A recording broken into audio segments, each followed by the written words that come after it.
E aí pessoal, aqui quem fala é o Douglas do canal Banido do Mundo e hoje iremos trazer um estudo lá no livro de Lucas, capítulo 15, iremos ler do versículo 11 até o 32.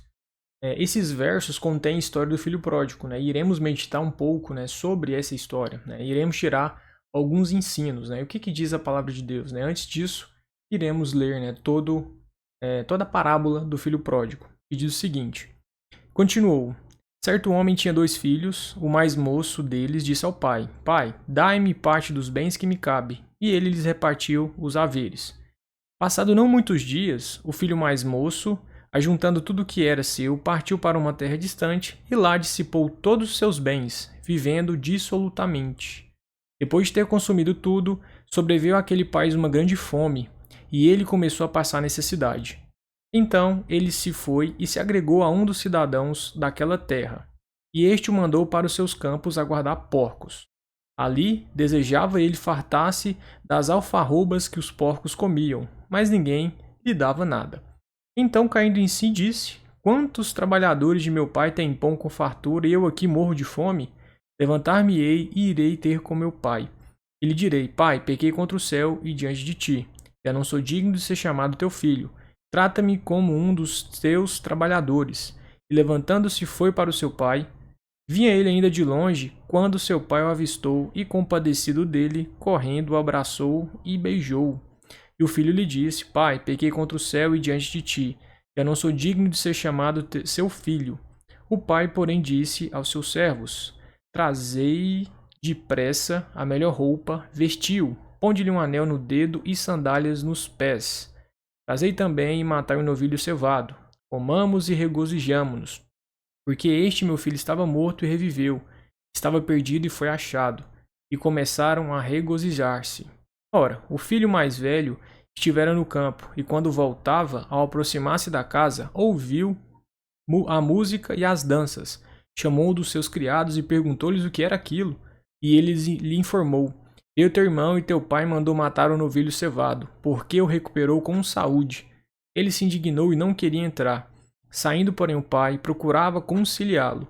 Mas ele respondeu a seu pai: Há tantos anos que te sirvo sem jamais transgredir uma ordem tua, e nunca me deste um cabrito sequer para alegrar-me com os meus amigos. Vindo, porém, esse teu filho, que desperdiçou os teus bens com meretrizes, tu mandaste matar para ele o novilho cevado. Então lhe respondeu o pai: Meu filho, tu sempre estás comigo, tudo que é meu é teu. Entretanto, era preciso que nos regozijássemos e nos alegrássemos, porque esse teu irmão estava morto e reviveu, estava perdido e foi achado. Pois bem, irmãos, nessa parábola a gente encontra 3 personagens, né? A gente encontra o pai, a gente encontra o filho pródigo e a gente encontra o irmão do filho pródigo. Fiz um levantamento de algumas características de cada personagem.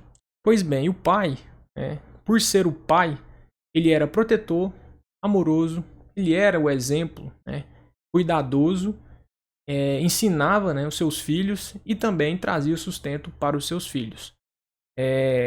Iremos trazer aqui, algumas pinceladas nesses pontos do pai. Então o pai ele sempre estava com o filho, cuidando, dando sustento, ensinando, sempre amoroso, sendo protetor. Enquanto o filho estava debaixo dos cuidados do pai, o pai ele aplicava esse cuidado, ele aplicava esse ensino, ele trazia esse sustento para o filho.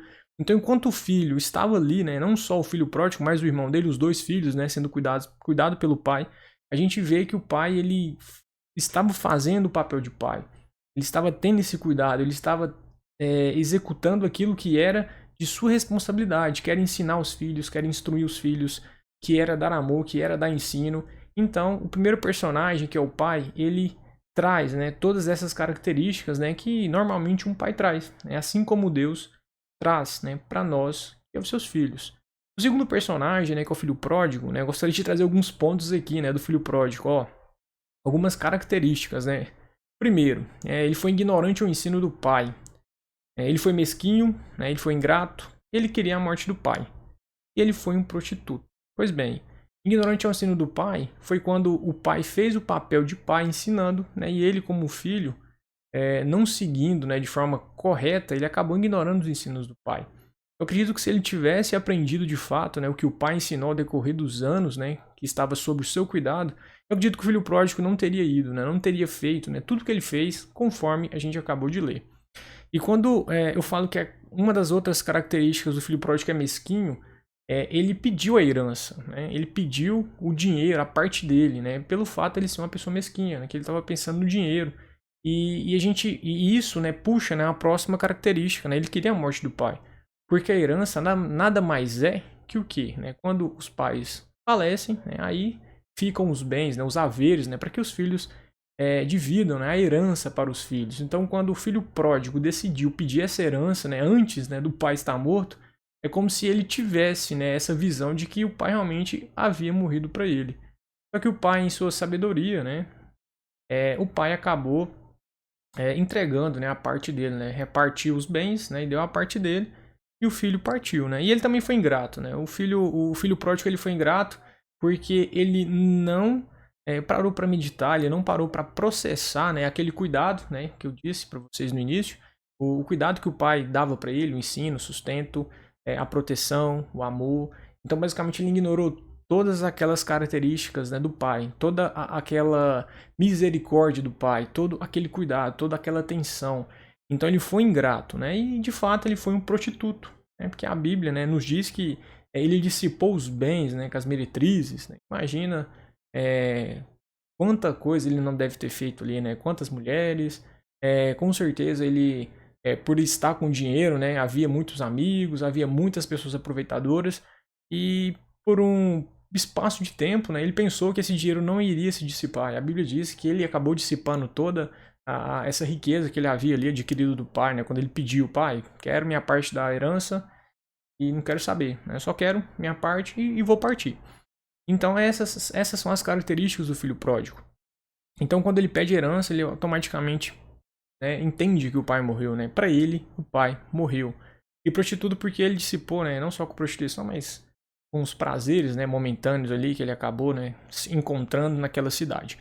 E o terceiro personagem, né, que também a gente conseguiu extrair algumas características, né? O irmão do filho pródigo, né? Ele não amava o irmão, né? Ele teve ódio quando o irmão voltou. E é notória a infelicidade do irmão. Quando ele descobre que aquelas festas, que aquelas comemorações, nada mais era que a volta do filho, né? E ele entendia que, de fato, o filho pródigo ele procedeu de forma errada. Com certeza ele foi uma pessoa totalmente ingrata, totalmente mesquinha. De fato, ele ignorou todos os ensinos do pai, principalmente, né? Ele não retribuiu o amor do pai, o cuidado do pai, porque basicamente ele ignorou todo esse cuidado e acabou, né, pedindo herança e partindo para outra terra. E o irmão também, ele, além, né, de ter essa falta de amor para com o irmão de sangue, ele também meio que fazia as coisas esperando uma recompensa, né? Então, quando ele argumenta com o pai: sempre fiz o que você pediu, sem antes transgredir nenhuma lei sua, e o senhor não deixa nem um cabrito para mim, para que eu possa comemorar com os meus amigos, para que eu possa ter um momento de diversão. Então, basicamente, o irmão do filho pródigo, basicamente, ele deixa claro que fazia em busca de uma recompensa. Porque o pai complementa, né? Tudo que é seu é meu, né? Tudo que é meu é seu, no caso. E só que o filho pródigo, né? A gente vê nessa fala que ele, basicamente, fazia essas coisas esperando algo em troca, né? Porque ele foi bem direto no sentido de que o senhor não deixa nenhum novilho, né? Nenhum animal para que eu possa me divertir com meus amigos. Então, a gente vê aqui uma forma mecânica, né? E de certa forma ele também ignorou os ensinos do pai. Porque senão ele não haveria falado isso, ele não teria tido uma atitude totalmente egoísta, no sentido de que eu faço X e eu quero receber Y. Então a gente tem que entender que o irmão do filho pródigo também tem algumas características negativas. Mas no geral, a mensagem como um todo, né, eu acabei entrando aqui por algumas características para que a gente possa entender. A mensagem que eu irei trazer hoje é sobre a misericórdia de Deus e, em contrapartida, também o arrependimento de um pecador. A gente pode ver que o pai aqui, né, trazendo para uma visão relacionamento de homem e Deus, a gente vê que Deus tem esse cuidado, que ele tem essa preocupação de nos ensinar como devemos andar, ele tem nos dado sustento, ele sempre é amoroso para conosco, né? Pelo fato de ser um Deus misericordioso, isso é uma demonstração de amor, né? Não só a misericórdia dele em si, mas também toda a obra redentora de Cristo, né? Através de Cristo ele fez aquela entrega para que pudéssemos, né, ser reconciliados, né? E isso, né, de fato, demonstra o amor de Deus, né? A própria Bíblia diz, né, que Deus amou o mundo inteiro, né? E entregou seu Filho unigênito. Basicamente, isso é uma prova de amor incontestável. E o Pai também, ele sempre tem nos protegido. Então, e muitas vezes nós somos como o filho pródigo. Muitas vezes nós ignoramos o ensino de Deus, muitas vezes a gente ignora o amor de Deus, a gente ignora o sustento dele, a gente é ingrato, a gente nunca está satisfeito. A gente sempre que tem uma oportunidade, nós nos afastamos de Deus, nós abandonamos o nosso Pai. E o filho pródigo fez isso. O filho pródigo tendo proteção, o filho pródigo tendo um ensino, o filho pródigo tendo sustento, tendo amor e tendo o exemplo, né, do Pai, nós notamos que ele ignora todas essas características. E nós somos como filho pródigo dia após dia. Nós devemos nos analisar, devemos colocar em mente esse cuidado, lembrar de Deus, ser grato a todo momento para que não venhamos ter essa atitude, para que não venhamos pedir a herança antes do tempo. Tendo uma visão de que o pai morreu, de que o pai não existe. E nós, como filho pródigo, nós nos deleitamos nas coisas do mundo, nós ignoramos tudo que Deus ensinou, toda essa proteção, todo esse cuidado que Ele tem nos dado. Infelizmente, nós temos isso em nós pelo fato de sermos pecadores, pelo fato de herdarmos aquele estado de Adão. Só que o interessante é que o pai ele se alegra quando o filho volta. O pai ele ficou sobremodo alegre. Ele viu o filho de longe, e o filho todo sujo, né? Acredito eu, todo sujo, né? Acredito que ele chegou magro, porque ele ficou um tempo ali passando necessidade naquela outra terra depois que ele dissipou os bens. E o interessante é que teve um arrependimento sincero do filho. O filho caiu em si. O interessante é que nós somos como filho pródigo na partida. E nós devemos ser como filho pródigo na volta. O filho pródigo ele se arrependeu. O filho pródigo ele teve um verdadeiro arrependimento. Ele caiu em si. Mesmo em meio àquela desgraça, mesmo em meio àquele momento de dificuldade, o filho pródigo caiu em si. E ele veio pensando em se humilhar. Ele veio para ser um simples funcionário, porque ele sabia que o simples funcionário de seu pai ele comia, ele dormia, ele tinha uma vida muito melhor do que a que ele estava tendo ali, né, naquela terra. Então nós devemos ter esse arrependimento profundo, esse arrependimento que nos conduz de volta ao Pai. E o Pai se alegra. O Pai fica sobremodo alegre quando um pecador volta aos seus braços, mesmo em um estado de pecado, mesmo em um estado de sujeira, mesmo em um estado de total decadência. Deus nos abraça, assim como o pai fez com o filho pródigo. O pai ele não esperou o filho tomar banho, o pai não esperou o filho se arrumar, ele simplesmente o abraçou.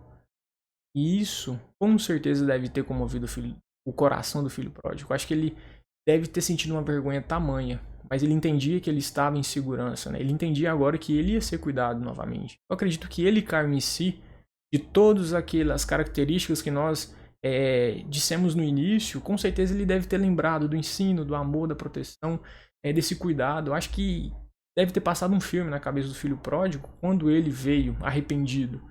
E o terceiro personagem, né, irmãos, é o irmão do filho pródigo. Às vezes também somos como o irmão do filho pródigo. Às vezes não nos alegramos quando o irmão volta ao pai.